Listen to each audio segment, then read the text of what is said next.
오늘도 우리에게 은혜를 주시는 그 하나님의 능력으로 말미암아 새롭게 거듭나는 여러분들이 되시기를 주의 이름으로 축복합니다. 오늘 요한복음 4장의 말씀으로 버려둔 물동이 채워진 생명수라는 제목의 은혜를 나누겠습니다. 한 사람이 진심으로 변화가 되면 그 주변에 있는 사람도 그 사람의 영향력을 많이 받게 됩니다. 우리는 오늘 우물가에서 예수님을 만난 사마리아 여인의 두 번째 이야기를 보게 됩니다.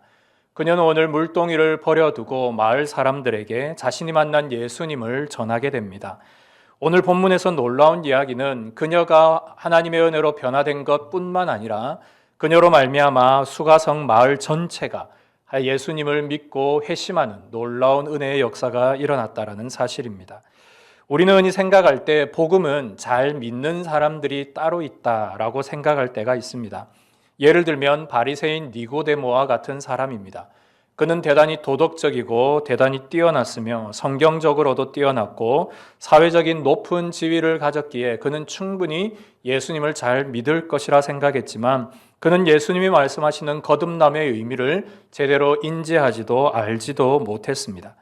반면 우리가 오늘 보고 있는 이 사마리아 여인은 그가 가진 것도 없고 개인적으로나 사회적으로나 아주 실패한 인생이었지만 놀랍게도 그는 메시아이신 예수 그리스도를 단번에 알아보게 됩니다.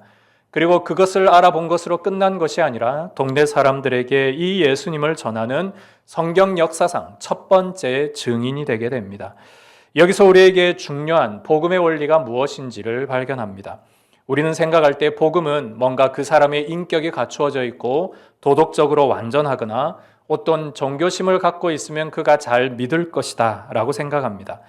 하지만 오늘 요한복음 4장은 우리에게 분명히 말씀합니다. 복음을 잘 믿는 사람, 복음이 영향력 있게 적용하는 사람은 자신의 영적 파산 상태를 누구보다 잘 아는 사람, 그것을 철저히 인정하고 오직 주님의 은혜 밖에는 없다라고 고백할 수 있는 그 사람에게 임한다라는 사실을 우리는 발견합니다. 그래서 칼빈은 우리에게 말하기를 인간은 자신의 비참함을 깨닫기 전까지 하나님의 은혜를 참으로 사모하지 않는다 라고 말씀합니다. 인간은 자신의 비참함, 예수님을 통해 자신이 어떤 존재인지를 깨닫기 전까지는 하나님의 은혜를 그렇게 간구하지 않는다라는 말씀입니다. 사마리아 여인은 자신의 비참함을 깨달았죠. 자신의 존재가 어떤 존재인지 그리고 자신의 상태가 어떤 상황인지를 깨닫습니다. 거기에서 끝난 것이 아니라 예수님이 주시는 생수의 영원한 생수를 그가 마시게 됩니다. 그래서 우리 역시 오늘 하나님 앞에 이 두 가지를 발견해야 됩니다. 내가 하나님 앞에 어떤 존재인가, 내가 깨달아야 될 영적 파산 상태가 어떤 상태인지를 주님 앞에 철저히 깨닫고, 두 번째는 우리를 회복시켜 주시는 그 하나님의 은혜를 우리가 예배를 통하여서 만나야 합니다. 그렇게 예배를 통해 주님을 만나게 되면 여러분의 내면 속에 그 공허한 빈자리에 오늘 이 여인이 만난 예수님으로 말미암아 그의 영혼이 채워진 것 같이 우리의 영혼 속에서도 하나님 앞에 영원한 생명수가 채워지는 놀라운 은혜가 일어날 줄 믿습니다. 오늘 이러한 사실들을 보며 과연 예수님은 우리에게 어떻게 일하시고 어떻게 역사하시는지를 말씀을 통해 하나 둘씩 찾아보도록 하겠습니다. 첫 번째, 예수님은 우리의 수치를 은혜로 변화시켜 주시는 분이십니다. 예수님과 여인의 대화가 길어질 무렵 이 동네로 갔던 제자들, 음식을 구하러 갔던 제자들이 예수님께 나왔습니다. 예수님과 사마리아 여인이 이야기하는 것을 보고 그들은 깜짝 놀라죠. 그들이 갖고 있는 편견과 사회적인 지식으로는 이것이 이해될 수 없었기 때문입니다. 대단히 당황스럽고 이상한 상황이었지만 그들은 어떤 말도 하지 않았습니다. 왜냐하면 예수님이 분명 어떤 의도나 생각을 가지시고 그와 함께 이야기하고 있음을 알았기 때문입니다. 이때 사마리아 여인은 예수님으로부터 은혜가 회복된 뒤 물동이를 버려두고 마을로 달려가 외칩니다. 나의 행한 모든 일을 내게 말한 사람을 와서 보라. 이는 그리스도가 아니냐. 내게 행한 모든 일을 알고 있는 이 사람을 와서 봐라. 그가 우리가 기다리고 있던 메시아이다. 라고 그렇게 이야기합니다.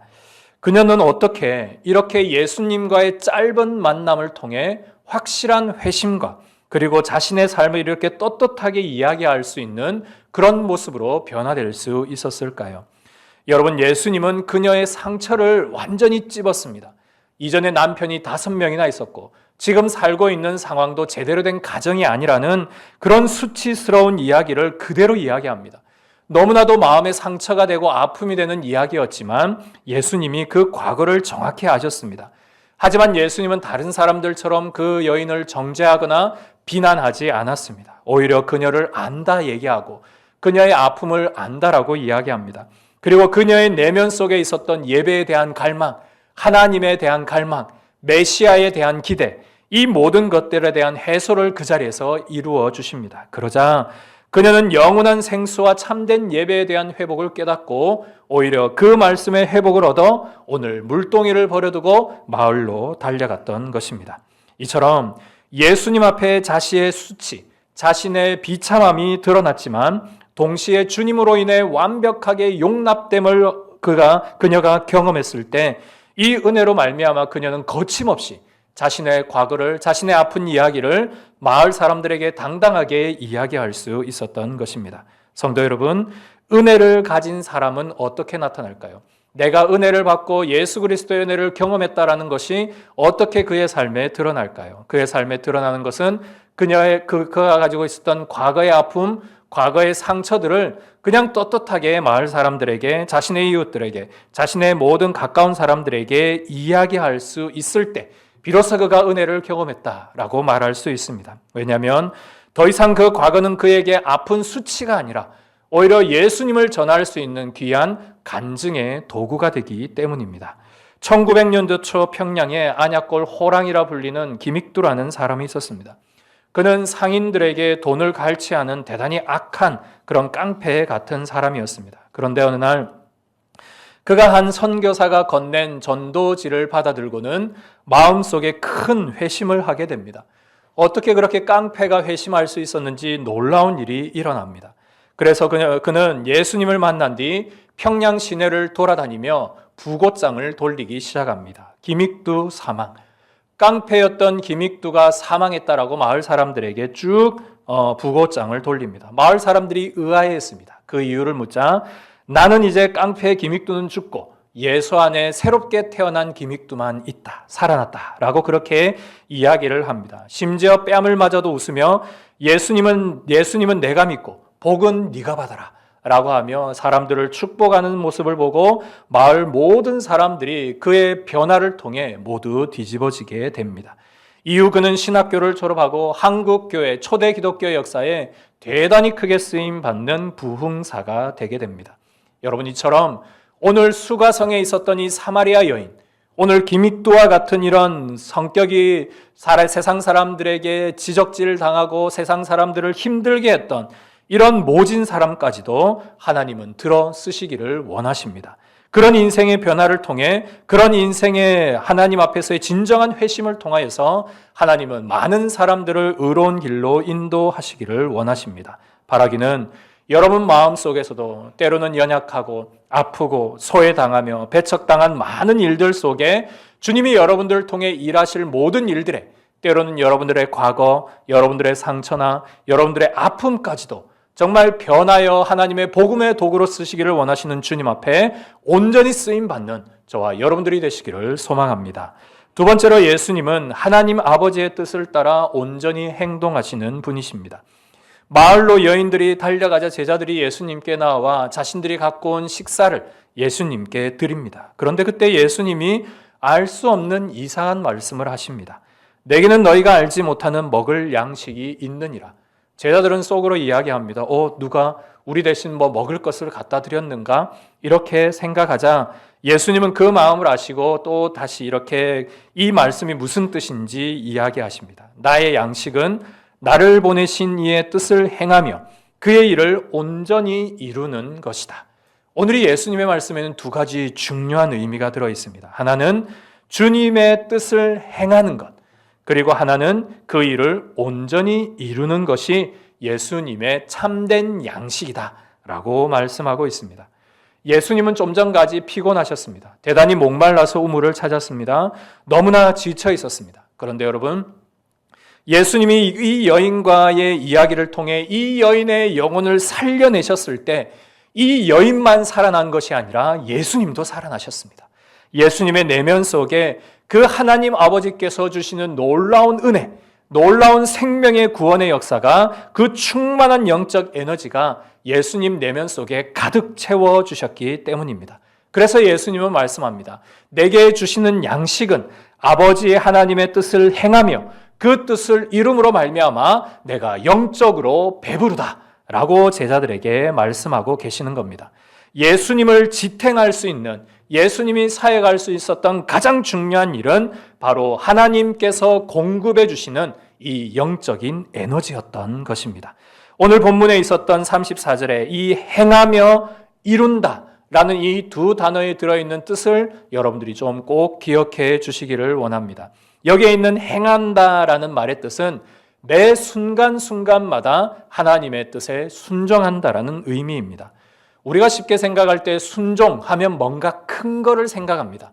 내가 할 수 없었을 때 드디어 이 일에 하나님 앞에 순종했다. 내가 이 일을 할 수 없었는데 드디어 하나님 앞에 이 봉사의 일을 시작했다. 내가 하나님 앞에 뭔가 드릴 수 없었는데 드디어 내가 하나님 앞에 이것을 드리는 순종을 했다라고 어떤 순종을 크게 생각할 때가 많은데요. 예수님의 순종은 그렇지 않습니다. 예수님의 순종은 매일마다 작은 것 하나하나에 순종이 들어 있습니다. 하나님의 말씀의 뜻대로 살고 그 말씀대로 하루를 시작하고 하루를 마무리하는 모든 일에 있어서의 순종, 이것이 바로 예수님이 말씀하시는 나를 보내신 이의 뜻을 행한다라는 말에 들어있는 의미입니다. 그리고 이어서 이 작은 순종이 매일매일 모여서 이루어지는 것이 바로 그 일을 온전히 이루는, 즉 예수님의 마지막 종착지, 그 십자가의 모든 일들을 이루어내시는 일들까지 주님은 계속 끝까지 이 일을 달려갔던 것입니다. 그래서 마침내 십자가 위에서 내가 다 이루었다, 텔레스타이라고 말하는 그 순간까지 주님이 주시는 그 하나님이 공급해 주시는 은혜로 말미암아 매일 순종하고 주님의 뜻을 이루는 일에 온전히 하나님의 양식을 예수님은 누리고 계셨던 것입니다. 신자의 삶도 마찬가지입니다, 여러분. 우리의 순종은 어떤 한 이벤트가 아닙니다. 내가 드디어 기필코 순종했다, 이런 것이 아니라 여러분들의 매일의 삶에 큐티하고 매일의 삶에 말씀을 읽으며 기도하면서 하루하루를 순종하는 그것이 모여 여러분들의 삶이 예수님의 장성한 분량까지 이루어지는 것, 이게 오늘 주님께서 말씀하시는 그런 영적 배부름의 상태를 의미합니다. 여러분, 그래서 여러분 자신을 오늘 정확히 바라보시기를 원합니다. 오늘 사마리아 여인이 비록 자신의 아픔을 정확히 바라보고 그 아픔의 내면의 치유를 통해 주님의 놀라운 복음의 증거자가 되었던 것처럼 오늘 예수님이 말씀하시는 그 영적 양식을 나도 주님께 달라고 구하며 그 양식을 위해 살아가는 우리가 되어야 할 것입니다. 오늘 세상의 많은 그리스도인들이 더 좋은 말씀, 더 좋은 성경 공부, 더 좋은 특강과 강의, 이런 것들을 많이 들어서 영적으로 배부른 상태 가운데 있습니다. 좋습니다. 지식적으로 배부르고 뭔가 아는 것이 많은 그리스도인의 삶 좋습니다. 그런데 문제는 듣기만 하고 먹기만 할 뿐 움직이지를 않습니다. 마치 영적인 당뇨 환자처럼요. 잘 먹고 잘 듣기는 하는데 움직이지 않아. 그것이 적체되어 내면 속에 병이 생겨버리는 그런 일들이 그리스도인들에게 일어납니다. 그래서 이 일들에 대해 덴마크 철학자 키에르케고르는 우리 현대 그리스도인들의 모습을 오리들의 이야기로 비유해서 우리에게 들려줍니다. 어느 주일 아침 들오리들의 교회가 있었습니다. 그 교회에 수많은 오리들이 모였고 그 오리 목사님이 이렇게 설교를 합니다. 여러분, 하나님은 우리에게 날개를 주셨습니다. 우리는 이 땅을 기어다닐 존재가 아닙니다. 저 높은 하늘을 향해 날아오를 수 있습니다. 모두가 할렐루야를 외치며 아멘을 외쳤습니다. 자기에게 붙어있는 이 모든 날개를 통해 우리가 날 수 있는 존재라는 것을 그들이 깨달은 것이죠. 그런데 놀라운 일은 그들이 이렇게 귀한 도전의 말씀을 듣고도 예배당을 나갈 때 모두 뒤뚱거리며 걸어갔다라는 사실입니다. 우리가 갖고 있는 일과 우리가 갖고 있는 모든 존재 자체에도 불구하고 그들이 그 일을 사용하지 않은 것이죠. 우리에게 왜 영적인 병약함이 있습니까? 왜 우리에게 영적인 무기력함이 있습니까? 하나님이 뭔가 내게 큰 능력을 주지 않아서요? 하나님이 뭔가 내게 큰 은사를 주지 않아서입니까? 하나님이 내게 뭔가 큰 획기적인 은혜를 주지 않아서인가요? 아닙니다. 아닙니다.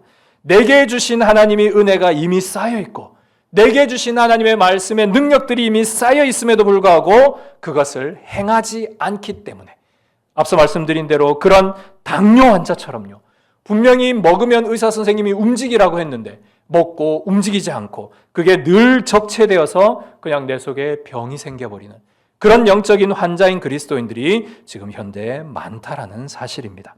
우리는 오늘도 좋은 설교도 있고 좋은 강의나 프로그램들을 많이 접할 수 있고 많이 들을 수 있습니다. 그런데 참된 제자는 어떤 자일까요? 하나님의 말씀에 온전히 듣고 반응하여 순종하여 그 말씀을 듣고 오늘 이 시간 이 자리에서 세상을 나가 하나님의 영혼을 살려내는 일에 동참하는 그 자가 바로 오늘 사마리아 여인과 같은 참된 제자라는 사실입니다. 그렇게 살아갈 때 그의 내면에 무슨 일이 일어났냐? 예수님께서 경험하셨던 그 하나님 아버지의 참된 양식, 하늘에서 내려주는 생명수의 능력들이 콸콸 그 내면에 쏟아져 역사하시게 되는 것입니다. 이 놀라운 은혜를 여러분의 삶에도 체험하는 은혜가 있기를 소망합니다. 세 번째로 하나님은 우리와 함께 복음의 기쁨을 함께 누리시기를 원하십니다. 예수님은 제자들의 시선을 세상의 것에 바라보지 않을 것을 당부하십니다. 조금 전까지 제자들은 먹을 것을 찾으러 마을에 들어갔었고 그 먹을 것으로 기쁨을 누리고 있었습니다. 그런데 예수님의 말씀은 너희들이 지금 먹는 것, 그 일상의 양식 때문에 그 배부름 때문에 만족하지 말고 휘어져 추수할 그곳을 바라볼 수 있는 영안을 들고 그곳을 바라보라 라고 말씀합니다. 그러면서 우리 이 농사는 넉 달을 기다려야만 추수할 수 있지만 지금의 영적인 추수는 넉 달 뒤가 아니라 지금 오늘 당장 이곳 여기다 라고 그렇게 말하고 계십니다. 왜냐하면 지금 예수님의 눈에는 이 여인으로 말미암아 수많은 사마리아인들이 예수님께 몰려오는 것을 지켜보고 계셨기 때문입니다. 그래서 예수님은 한시가 급한 것이죠. 이 영혼들을 추수하고 이 영혼들을 살려내는 하얗게 익어 당장 거두어야 될 영광된 추수를 지금 예수님은 바라보고 계시는 겁니다. 제자들에게 그걸 보라는 것이죠. 이 사마리아 땅에 와서 이 여인에게 왜 이런 이야기를 했었는가? 이 일을 통해 이 땅을 살려내고 이곳에 있는 수많은 영혼들을 살려내는 것이 아버지의 뜻이고 나는 그것 때문에 배부르고 이러한 것들을 위해서 너희들과 함께 이곳에 왔다라는 것을 예수님이 제자들에게 가르쳐주고 계시는 겁니다. 그래서 여러분, 그리스도인의 가장 큰 기쁨이 어디에 있을까요? 그리스도인으로 살아가는 우리가 어느 때에 가장 기쁩니까?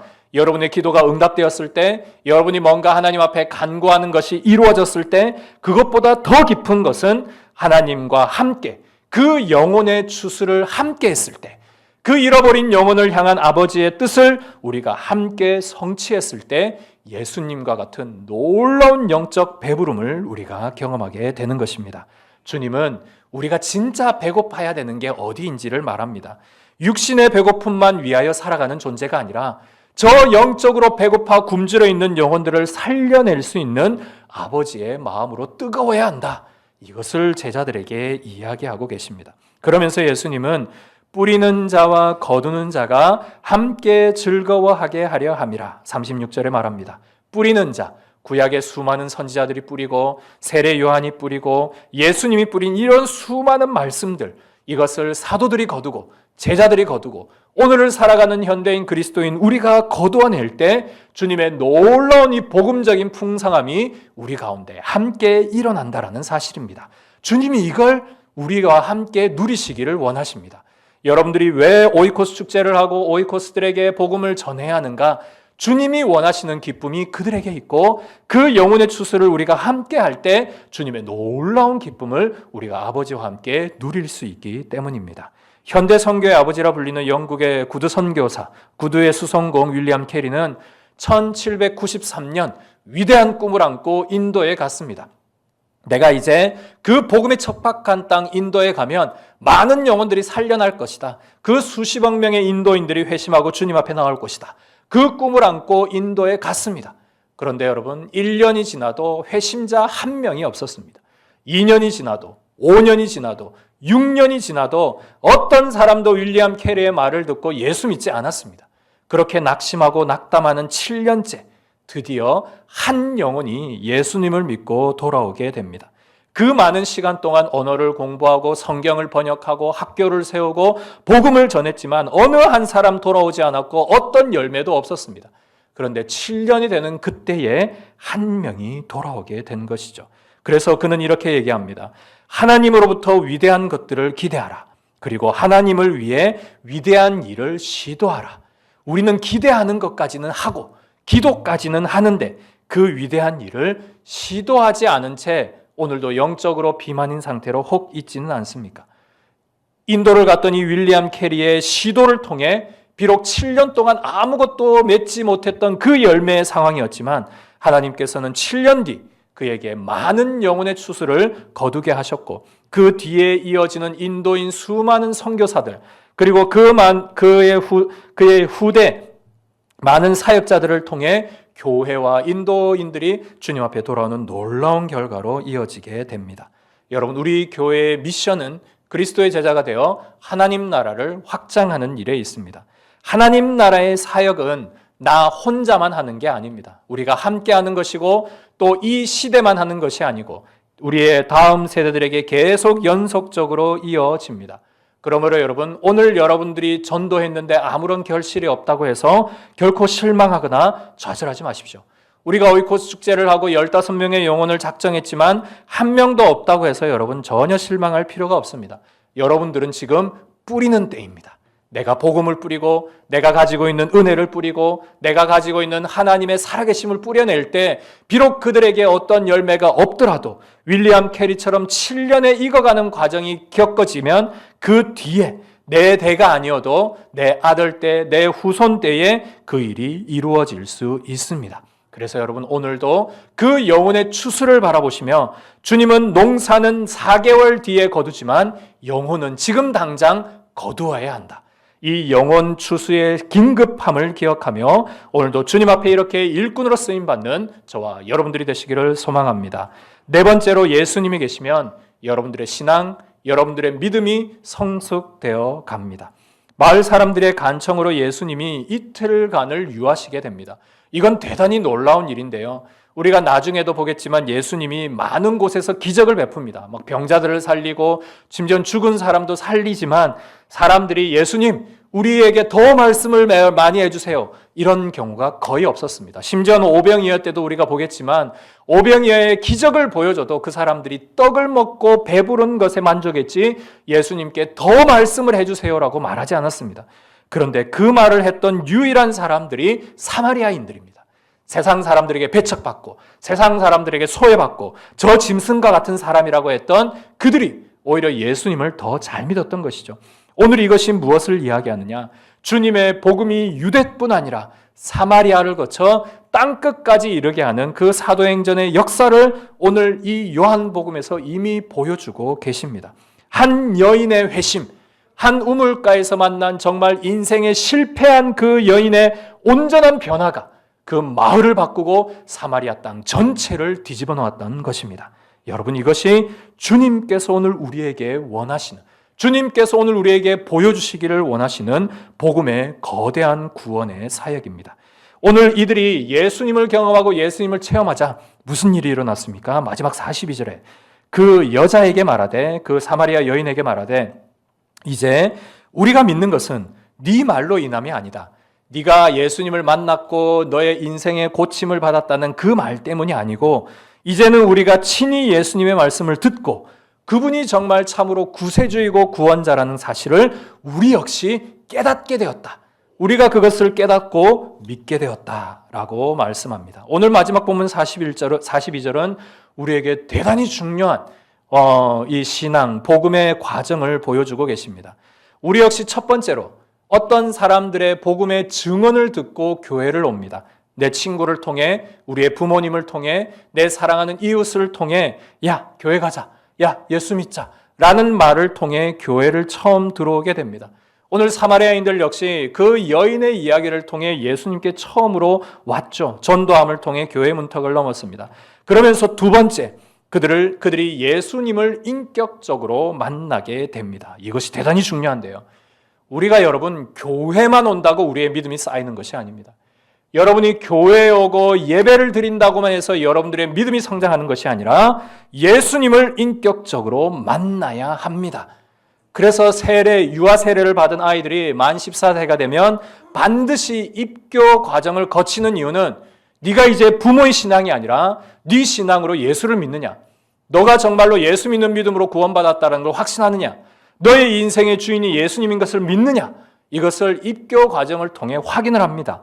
그래서 저는 이제 어머니의 신앙이 아니라 이제 나의 신앙으로 온전히 살아갈 수 있습니다라고 공개적으로 증언하는 것이 입교 의식입니다. 여러분, 이처럼 우리가 이제 더 이상 나를 전도했던 사람의 그 믿음, 내 옆에 있는 집사님의 믿음이 아니라 이제 나의 믿음으로, 나의 신앙으로 예수님을 만나고 인격적으로 내가 주님을 통해 변화되어지는 신앙, 이게 우리의 신앙의 두 번째 단계입니다. 세 번째는 이 믿음으로 말미암아 주님을 지속적으로 경험하면서 견고한 확신의 상태까지 나아가게 되는 것입니다.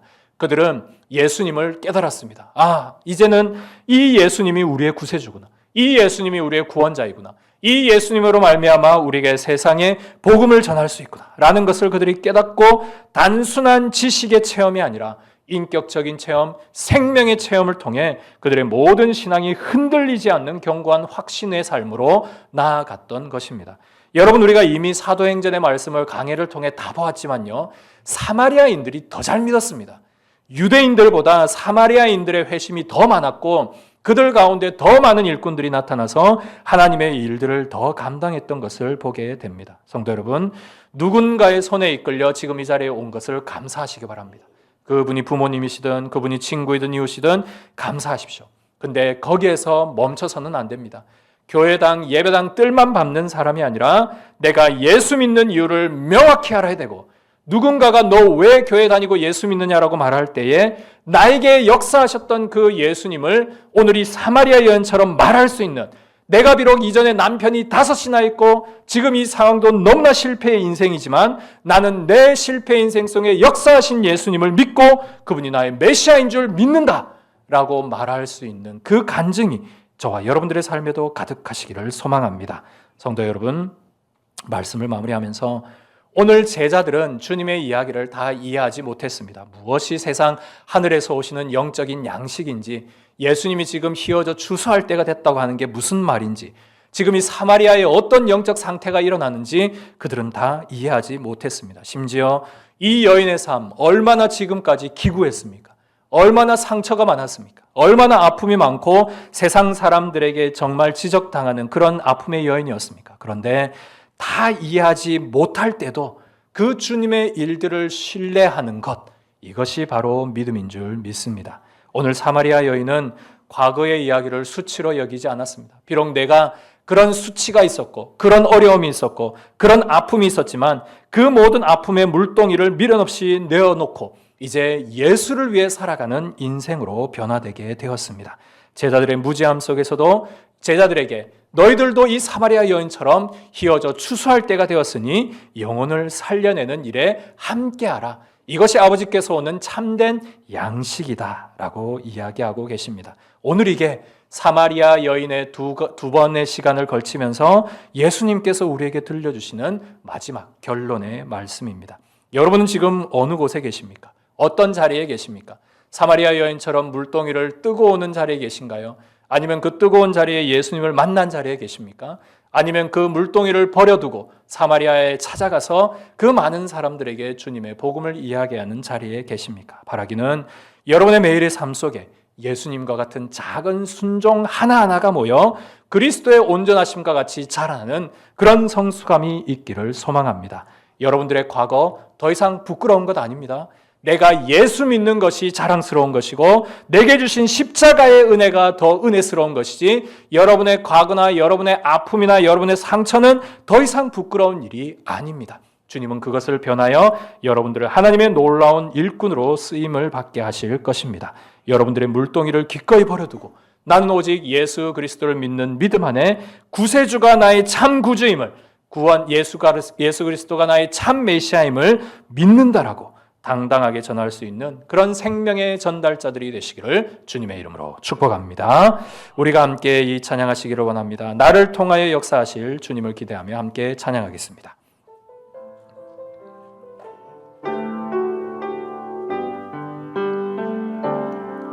지금 서 있는 이곳에서 높임을 받으소서. 내가 밟는 땅 주님의 땅이니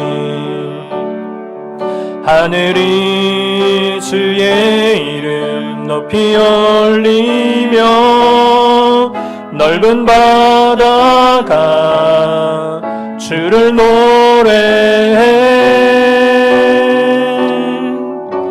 모든 만물 주를 경배해 모든 입술 주를 찬양해 천지를 만드신 만물의 통치자 높임을 받으소서. 내 평생에 주의 이름 높이며 어느 곳에서든지 주님을 예배하리라. 내가 밟는 모든 땅 아버지의 영광이 선포되어야 하리. 찬양하며 주님을 예배할 때 하늘 가득한 주의 영광 보리라.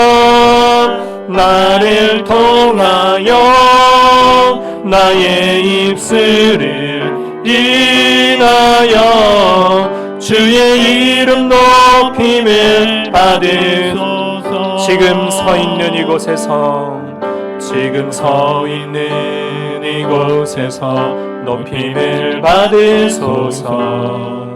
내가 밟는 땅 주님의 땅이니 하늘이 주의 이름 높이 올리며 넓은 바다가 주를 노래해 모든 만물 주를 경배해 모든 입술 주를 찬양해 천지를 만드신 만물의 통치자 높임을 받으소서. 내 평생에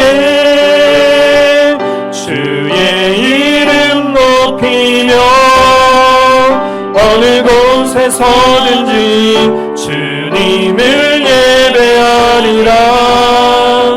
내가 받는 모든 땅 아버지의 영광이 선포되어야 하리. 찬양하며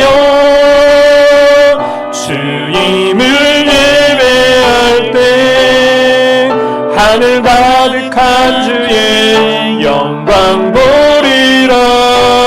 나를 통하여 나의 입술을 인하여 주의 이름 높임을 받은 나를 통하여 나의 입술을 인하여 주의 이름 높임을 받으소서. 이 시간 우리가 함께 기도하기를 원합니다. 하나님, 우리의 인생 속에 하나님의 일하심을 다 이해하지 못할 때가 많습니다. 하나님, 사마리아 여인과 같이 아픈 과거도 있고 제자들처럼 예수님의 말씀이 아직 무엇인지 다 이해하지 못하기도 합니다. 하지만 하나님, 우리는 주님이 메시아인지 알고 주님이 메시아인지 믿고 주님의 선하심을 믿고 신뢰합니다. 하나님 아버지, 홍내 가운데 상처의 물동이가 있습니까? 아픔의 수치의 물동이가 있습니까? 오늘 그것을 내려놓고 주님의 십자가 앞으로 달려갑니다. 주님, 이것으로 말미암아 우리의 영혼이 살아나는 은혜가 있게 하여 주옵소서. 예배당에 머무는 신앙이 아니라, 그런 영적 비만 환자가 아니라 하나님의 말씀을 들고 나아갈 수 있는 주님의 추수하는 일꾼이 되게 하여 주옵소서. 내 삶에 주님을 만나는 은혜가 있게 하여 주시고, 오직 주님만이 그리스도이시며 주님만이 살아계신 하나님의 아들이십니다라고 증거할 수 있는 그런 입술 되게 하여 주시옵소서. 함께 기도하겠습니다.